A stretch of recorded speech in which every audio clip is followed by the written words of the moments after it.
America వెళ్ళాలంటే ఏరోప్లేన్‌లో వెళ్ళాలి. అన్నమా వెళ్ళాలంటే షిప్పులోనే వెళ్ళాలి. ఇండియా వెళ్ళాలంటే ట్రైన్‌లోనే వెళ్ళాలి. ఇండియా వెళ్ళాలంటే ట్రైన్‌లోనే వెళ్ళాలి. నీవు పరలోకమెళ్ళాలంటే, నీవు పరలోకమెళ్ళాలంటే ఒకటే మార్గం మార్గం, ఆ మార్గమే దేవుడు. ఒకటే మార్గం మార్గం, ఆ మార్గమే దేవుడు. అమెరికా వెళ్ళాలంటే ఏరోప్లేన్‌లో వెళ్ళాలి. అన్నమా వెళ్ళాలంటే షిప్పులోనే వెళ్ళాలి. ఇండియా వెళ్ళాలంటే ట్రైన్‌లోనే వెళ్ళాలి. ఇండియా వెళ్ళాలంటే ట్రైన్‌లోనే వెళ్ళాలి. నీవు పరలోకమెళ్ళాలంటే, నీవు పరలోకమెళ్ళాలంటే ఒకటే మార్గం మార్గం, ఆ మార్గమే దేవుడు.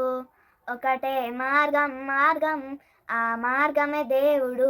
అమెరికా వెళ్ళాలంటే ఏరోప్లేన్‌లో వెళ్ళాలి. అన్నమా వెళ్ళాలంటే షిప్పులోనే వెళ్ళాలి. ఇండియా వెళ్ళాలంటే ట్రైన్‌లోనే వెళ్ళాలి. ఇండియా వెళ్ళాలంటే ట్రైన్‌లోనే వెళ్ళాలి. నీవు పరలోకమెళ్ళాలంటే, నీవు పరలోకమెళ్ళాలంటే ఒకటే మార్గం మార్గం, ఆ మార్గమే దేవుడు.